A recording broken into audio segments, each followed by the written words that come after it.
Hello friends, જય શ્રી કૃષ્ણ. કેમ છો બધા? તો આજે આપણે જે 12 મહિનાના અથાણા બનાવીએ ને તેનો મસાલો બનાવીશું. તો આ મસાલામાંથી આપણે કેરીનું અથાણું, ગુંદાનું અથાણું બનાવી શકીએ છીએ. તો અથાણાનો બોળો બનાવવા માટે આપણે આટલા ઇન્ગ્રીડિયન્ટ્સ જોઈશે. 4 મોટી ચમચી જેટલી વરિયાળી, 2 ચમચી જેટલા ધાણાના કૂરિયા, અડધા કપ જેટલા રાઈના કૂરિયા, 1 કપ જેટલા મેથીના કૂરિયા, લાલ મરચું પાવડર, હિંગ, અડધો બાઉલ મીઠું અને થોડા આપણે ખડા મસાલા લેવાના છે, તજ, લવિંગ અને મરી. અને લાલ મરચું આપણે આ વર્ષનું નવું હોય ને તે જ લેવાનું. અને તમારું મરચું થોડું વધારે તીખું હોય તો થોડું કશ્મીરી લાલ મરચું પણ ઉમેરી શકો છો.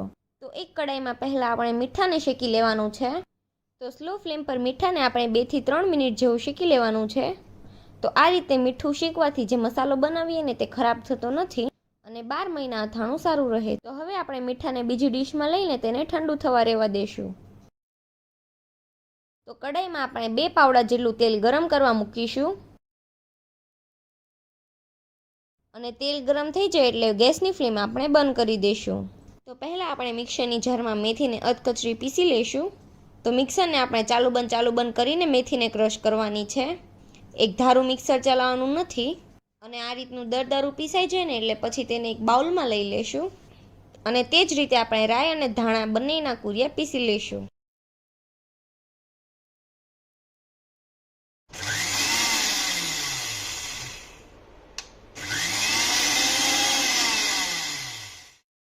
અને પછી જે બાઉલમાં આપણે મેથી લીધી છે ને તેમાં જ આપણે રાઈ અને ધાણાના કૂરિયા ઉમેરી દેવાના અને વચ્ચે આ રીતના ખાડો કરી લેવાનો. અને પછી વરિયાળીને પણ આપણે અધકચરી ક્રશ કરી લેવાની છે. અને પછી વરિયાળીને પણ તેમાં ઉમેરી દેવાની છે. અને પછી તજ, લવિંગ, મરીને પણ આપણે ક્રશ કરી લેવાના છે. અને પછી બધી જ વસ્તુ આ રીતે ક્રશ કરીને બાઉલમાં ગોઠવી લેવાની છે. અને પોણી ચમચી જેટલી આપણે હિંગ નાખવાની. અને જે તેલ આપણે ગરમ કર્યું છે ને તે તેલ ઉમેરી દેવાનું છે. અને હવે તેને આપણે ચમચાથી સારી રીતે મિક્સ કરી લેવાનું. તો તમે જોઈ શકો છો કે આપણો મસાલો એકદમ સરસ રીતે મિક્સ થઈ ગયો છે. તો હવે તેમાં આપણે લાલ મરચું પાવડર ઉમેરી દઈશું.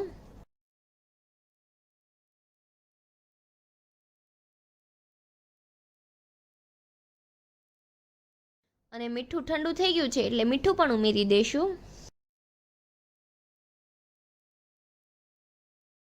તો મસાલો એકદમ સારી રીતે મિક્સ થઈ ગયો છે. તો એક કડાઈમાં આપણે 2 પાવડા જેટલું તેલ નાખીશું. અને ગેસ ચાલુ કરીને તેમાં મસાલો ઉમેરી દેવાનો છે.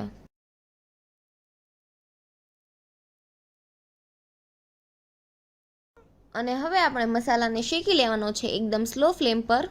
તો મસાલાને આપણે 3 થી 4 મિનિટ જેવું જ શેકવાનું છે.